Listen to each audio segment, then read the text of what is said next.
So ప్రపంచ దేశాల్లో ఉన్నటువంటి దేశంలో పాకిస్తాన్ గురించి మనం ప్రత్యేకంగా మాట్లాడుకోవాలి అని అంటే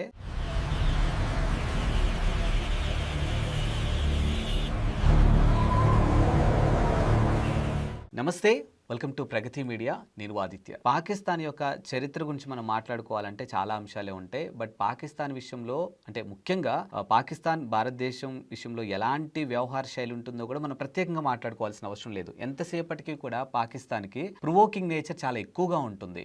అండ్ ఇంకోటి ఏంటంటే తమ దేశ ప్రజలు ఏమైపోయినా పర్లేదు, తమ దేశం ఏమైపోయినా పర్లేదు అనే ఆలోచన ఎవరికైనా ఉంటుంది అని అంటే అది 100కి 100% పాకిస్తాన్కి మాత్రమే ఉంటుంది. అండ్ మరోవైపు నుంచి అటు అమెరికాని కానీ ఇటు చైనాని చూసుకొని పాకిస్తాను కయ్యానికి కాలు దూతదా అంటే అది కూడా అవుననే సమాధానం వినిపిస్తుంది. అంటే వెనకాల మాకు ఈ సపోర్ట్ ఉంది కాబట్టి భారతదేశాన్ని మేము ఏమైనా చేయగలము అనే ఆలోచనలో కూడా పాకిస్తాన్ ఉంటుందా అంటే ఖచ్చితంగా ఉంటుందని తెలుస్తుంది. ఎందుకంటే గతంలో మనం చూసాము ఎన్నో యుద్ధాలు, అంటే పాకిస్తాన్తో జరిగినటువంటి ఆ యుద్ధాలు ఏవైతే ఉంటాయి అవన్నీ కూడా మనం క్లియర్గా చూస్తే ఎంతసేపటికి కూడా తనకు తానుగా నిర్ణయాలు తీసుకోవటం కానీ తనకు తానుగా ముందుకు రావటం కానీ ఎక్కడా కనిపించదు. అయితే అమెరికా సపోర్ట్ కానీ లేకపోతే చైనా సపోర్ట్ కంపల్సరీ తీసుకునే ఉంటుంది. వాళ్ళు కూడా బ్యాక్ ఎండ్ నుండి భారతదేశం మీదకి మీరు కయ్యానికి వెళ్ళండి, అవసరమైతే మేము ఉంటాము, అవసరమైతే భారతదేశాన్ని ప్రపంచ పట్టంలో లేకుండా చేస్తామని ఏవేవో అష్యూరెన్స్ ఇచ్చేసి వీళ్ళని ముందు పెడతారు.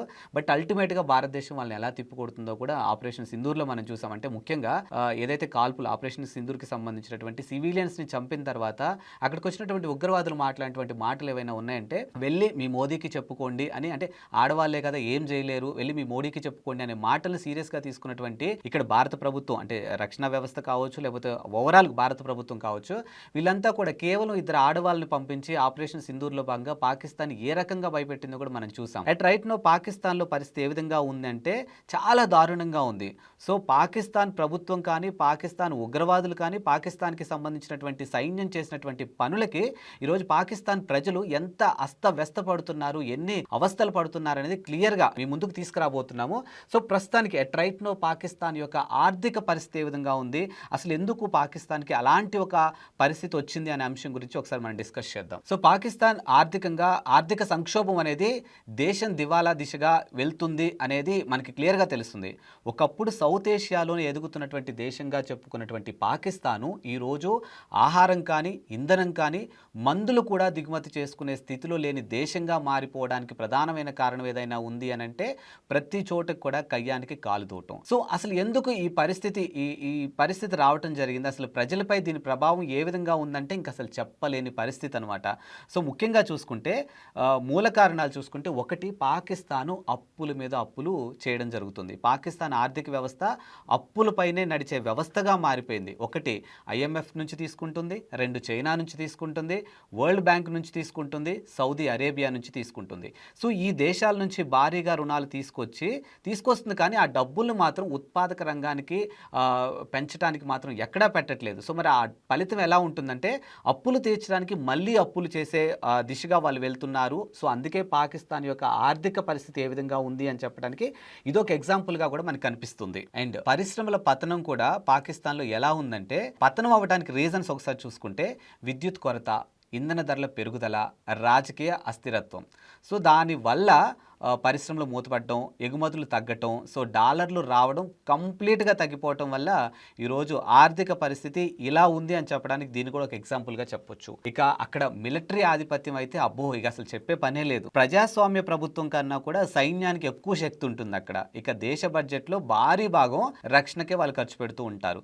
విద్య, ఆరోగ్యం, ఉపాధికి తక్కువ కేటాయింపులు. సో దీనివల్ల ఎలా ఉందంటే దాని రిజల్ట్ దీర్ఘకాలిక అభివృద్ధి కంప్లీట్గా జరగట్లేదు అనేది మనకు క్లియర్గా తెలుస్తుంది.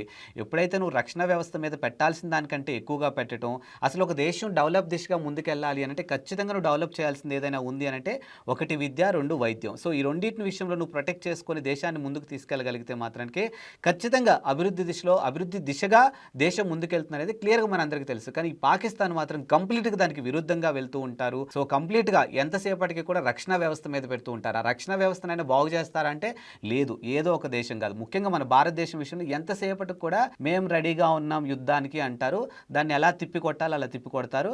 మళ్ళీ ఒక కొద్ది రోజులు సైలెంట్ అయిపోతారు. మళ్ళీ ప్రొవోకింగ్‌కి సంబంధించినటువంటి అంశాలతో మళ్ళీ ముందుకొస్తారు. సో వాళ్ళకి అదొక సర్వసాధారణం అయిపోయింది. సో దాని ఫలితంగా వాళ్ళు ఆర్థికంగా ఎలా ఉన్నారనేది మనకి ఇక్కడ కనిపిస్తుంది. ఇక రాజకీయ అస్థిరత గురించి చూసుకున్నట్టయితే ప్రభుత్వాలు మారడం అనేది వాళ్ళకి సర్వసాధారణం. అండ్ ఇంకోటి అంటే ప్రధాని పదవికి సంబంధించినటువంటి అంశాల్లో కానీ లేకపోతే అవినీతి ఆరోపణలు, దీంతో విదేశీ పెట్టుబడిదారుల నమ్మకం కంప్లీట్ గా కోల్పోయింది. సో ప్రస్తుతానికి పాకిస్తాన్లో పరిస్థితులు రాజకీయంగా వాళ్ళ పరిస్థితులు చూస్తే ఇంకా విదేశీ నుంచి వస్తున్నటువంటి పెట్టుబడిదారులు కూడా కంప్లీట్గా ఒక నమ్మకం, అంటే ఒక ట్రస్ట్ని కోల్పోయారు వాళ్ళు. సో ఆ ట్రస్ట్ని బిల్డ్ చేసుకొని దేశాన్ని అభివృద్ధి దిశగా తీసుకెళ్దామన్న ఆలోచన అక్కడ ఎవరికీ లేదు. అటు సైన్యానికి లేదు, అక్కడ ఉన్నటువంటి ప్రభుత్వానికి లేదు. బట్ అల్టిమేట్గా అక్కడ ఇబ్బంది పడుతుంది ఎవరైనా ఉన్నారు అంటే సామాన్యులు. అండ్ ఇక సంక్షోభం ఎంత తీవ్రంగా ఉందంటే రూపాయి విలువ పతనం, ఇక డాలర్ విలువ చాలా ముందుకెళ్ళిపోవడంతో పాకిస్తాన్ రూపాయి చరిత్రలో ఎన్నడూ లేనంత విధిగా పడిపోయింది. సో దీంతో దిగుమతులు అనేవి ఆకాశాన్ని తాకాయన్నమాట. సో వాళ్ళు ఏదైతే ఇంపోర్ట్ చేసుకుంటున్నారో దాన్ని అక్కడ ఉన్నటువంటి సామాన్యుడు కొనాలంటే కూడా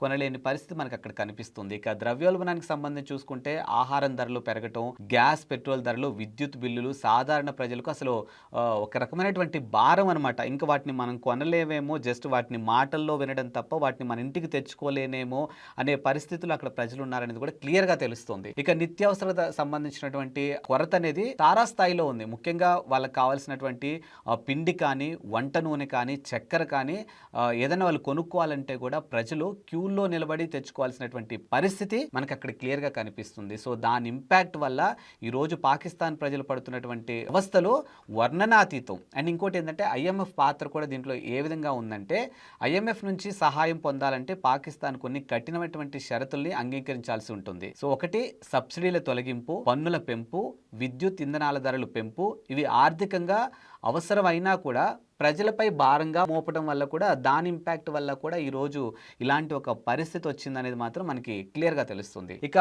చైనా పెట్టుబడులు, ఆశలు, భయాలు. సో వాళ్ళు ఇంకా అసలు చెప్పేది లేదు. ఎంతసేపటికి కూడా చైనా పాకిస్తాన్ని ఒక పాములా వాడుకుంటుందన్నమాట. సో ఆ విషయం పాకిస్తాన్కి తెలిసినా కూడా సిగ్గు లేకుండా మళ్ళీ వాళ్ళ చేతిలోనే పడతారు. వాళ్ళు అంటే వాళ్ళు ఆడమంటే ఆడతారు, పాడమంటే పాడతారు, వాళ్ళు కూర్చోమంటే కూర్చుంటారు, వాళ్ళు లేవమంటే లేస్తారనమాట. ఇది ప్రస్తుతానికి పాకిస్తాన్ చేస్తున్నటువంటి పని. సో చైనా ఏంటి, మేము ఇన్వెస్ట్మెంట్ చేస్తాము, ప్రజలకు కావాల్సినటువంటి అవసరాలు మేము తీరుస్తామని చెప్పేసి ఒక గాల్లో దీపం పెట్టి వాళ్ళకు ఒక ఇమాజినేషన్ క్రియేట్ చేసి చూపిస్తుంది అనమాట. సో వీళ్ళు అది నిజమే కదా అనుకుంటారు. దాని ఇంపాక్ట్ అనేది మాత్రం నెక్స్ట్ కొద్ది సంవత్సరాలు మళ్ళీ వాళ్ళు చూపిస్తూ ఉంటారు. సో దాని ఇంపాక్ట్ ఎలా ఉంటుందంటే ఒకసారి మన దానికి సంబంధించిన అప్డేట్ చూసుకుంటే పాకిస్తాన్కు అభివృద్ధి తెస్తుందనే ఆశలు పెట్టుకుంటుంది. ఎంతసేపటి కూడా చైనా ఉంది కాబట్టి మేము ఇంకా బేషరతుగా బతికేయచ్చు. సో అధిక వడ్డీలు, రుణాలు, సో అలాగే ప్రాజెక్టుల లాభాలు చైనాకి ఎక్కువగా ఉంటాయి. అండ్ ఇంకోటి ఏంటంటే అప్పుల భారం పెరిగిద్ది. సో అది చెప్పాం కదా మనం, గాల్లో దీపం పెట్టి వాళ్ళకి లేనిపోయిన ఆశలన్నీ చూపిస్తుంది ఈ చైనా. సో వీళ్ళు కూడా ఏమాత్రం కూడా అంతే, మా లైఫ్ అసలు సెట్, ఇంకా మా దేశ ప్రజలకు అసలు ఎలాంటి ఇది ఉండదు, ఇక ప్రతి ఒక్కరు కూడా లగ్జరీ లైఫ్ అనుభవిస్తారని చెప్పేసి ఆ గాల్లో మాటలకి వీళ్ళు కూడా పడిపోతారు. దాని ఇంపాక్ట్ ఎలా ఉంటుందో ఇప్పుడు మనకు అర్థమైంది. అండ్ నెక్స్ట్ చూసుకుంటే ప్రజల జీవితంపై దీని ప్రభావం ఎలా ఉంది అని అంటే ఒకటి, నిరుద్యోగం అనేది పిచ్చి పిచ్చిగా పెరిగిపోయింది. మధ్యతరగతి కంప్లీట్గా క్షీణించింది. యువత దేశం విడిచి వెళ్ళాలని చూస్తుంది. ప్రస్తుతం అక్కడ ఎవరైతే అంటే అందులో అందరూ మంచోళ్ళు ఉన్నారు, అందరూ చెడ్డోళ్ళు ఉన్నారని నేను చెప్పను, కానీ అందులో మంచోళ్ళు కూడా ఉండే ఉంటారు. చాలా మంది ఏంటి, చదువుకున్న యువతకి ఏమనిపిస్తుంది, అరే మేము చదువుకున్నాం కదా, ఏదైనా ఉద్యోగాలు వస్తే బాగుండు కదా, మా కుటుంబం బాగుంటుంది, మేము బాగుంటాము, దేశం బాగుంటుంది అని అనిపిస్తుంది. కానీ అక్కడ పరిస్థితులు వాళ్ళకి అనుకూలంగా లేవు కాబట్టి వాళ్ళకి ఏమనిపిస్తుంది అంటే ఈ దేశం వదిలిపెట్టి ఎక్కడికన్నా వెళ్ళిపోతే బాగుండ్రా అన్న ఫీలింగ్ కూడా వాళ్ళకి ప్రయత్నం వస్తుంది ఇప్పుడు. ఇక పేదరికం అయితే తీవ్రంగా పెరిగిపోవడంతో సామాజిక అసంతృప్తి వల్ల నిరసనలు వ్యక్తం చేస్తూ ఉన్నారు. ఇక అక్కడ ఉన్నటువంటి కొంతమంది ప్రజలైతే ప్రభుత్వానికి వ్యతిరేకంగా నిరసనలు చేసినటువంటి అంశాలు కూడా గతంలో మనం కొన్ని చూసాం. ఆపరేషన్ సింధూర్ లాంటి టైంలో ఏదైతే వాటర్కి సంబంధించినటువంటి అంశంలో మన వాళ్ళు చెక్ పెట్టారో ఆ టైంలో అక్కడ ఉన్నటువంటి ప్రజలే అక్కడ రక్షణ వ్యవస్థ మీద కానీ అక్కడ ప్రభుత్వం మీద కానీ తిరగబడినటువంటి పరిస్థితులు మనకు అక్కడ కనిపించినాయి. మరి వాళ్ళ భవిష్యత్తు గురించి మనం మాట్లాడాలి అని అంటే వాళ్ళు చేయాల్సింది, అసలు ఇప్పటికైనా వాళ్ళ జీవితం బాగుండాలి, వాళ్ళ దేశం బాగుండాలంటే వాళ్ళు చేయాల్సింది ఏదైనా ఉంది అని అంటే ఇప్పటికైనా వాళ్ళు ఈ చైనా కానీ అమెరికా మాటలు వినకుండా వాళ్ళ దేశం మీద వాళ్ళు ఫోకస్ చేస్తే ఒకటి, రాజకీయ స్థిరత్వం అనేది కంపల్సరీ. అండ్ మిలిటరీ జోక్యం తగ్గింపు అనేది కంపల్సరీ ఆ దేశం మీద ఉండాలి. అలాగే పరిశ్రమల ఎగుమతులపై కూడా ప్రోత్సాహం అనేది వాళ్ళు కేటాయించాలంటే మ్యాన్ పవర్ పెంచుకోవాలి. దానికి సంబంధించినటువంటి ప్రొడక్షన్ ఏదైతే ఉంటుందో దాన్ని అంతా కూడా వాళ్ళు డెవలప్ చేసుకుంటే వాళ్ళ దేశం ఎంతో కొంత గాడిలో పడే అవకాశం ఉంటుంది. అలాగే విద్య నైపుణ్య అభివృద్ధిపై పెట్టుబడి అంటే విద్యపై మనం ఇంత ముందు చెప్పుకున్నట్టు ఏదైతే వాళ్ళు రక్షణ వ్యవస్థ మీద పెడుతుంటారు కానీ ఒకసారి విద్య మీద కూడా వాళ్ళు ఇన్వెస్ట్మెంట్ చేసి ఉంటే దాని రిజల్ట్ ఇంకోలా ఉండేదేమో. అండ్ ఇంకోటి ఏంటంటే అవినీతి నియంత్రణ కానీ వాళ్ళు నియంత్రణ చేయగలిగితే మాత్రం వాళ్ళు పక్కా అనుకున్న సాగితే సో ఇవన్నీ అమలు చేయడానికి బలమైనటువంటి రాజకీయ సంకల్పం అనేది వాళ్ళకి అవసరం. సో అలా అవసరం ఉంటే ఖచ్చితంగా వాళ్ళు సాధించగలుగుతారు. లేదు మేము చైనా మాట వింటాం, మేము అమెరికా మాట వింటాం, భారతదేశాన్ని ప్రపంచ పటంలో లేకుండా చేస్తాం, మేము అనుకుంటే ఏదైనా చేస్తాం, మా దగ్గర టెక్నాలజీ ఉంది అని పిచ్చి ఆ గొప్పలకు పోతే మాత్రానికి ఇప్పుడు ఏ పరిస్థితి అయితే ఉందో ఆర్థికంగా దీనికి మించి దీన్ని ఇంకా మనం వర్ణనాతీతం అనమాట, మాటల్లో కూడా చెప్పలేము, అలాంటి స్థాయికి వాళ్ళు వెళ్ళే అవకాశం ఉంటుంది అనేది క్లియర్గా తెలుస్తుంది. ఇంకోటి ఏంటంటే ఇప్పుడు మనం ఏదైతే వాళ్ళకి మనం మాట్లాడుకున్నామో అంటే ఆ దేశం ఒక గాడిలో పడాలంటే ఒక వేకి రావాలి అంటే ఏదైతే ఒక డిస్కస్ చేస్తామో అది ఒక్క రోజుతో జరిగేది కాదు.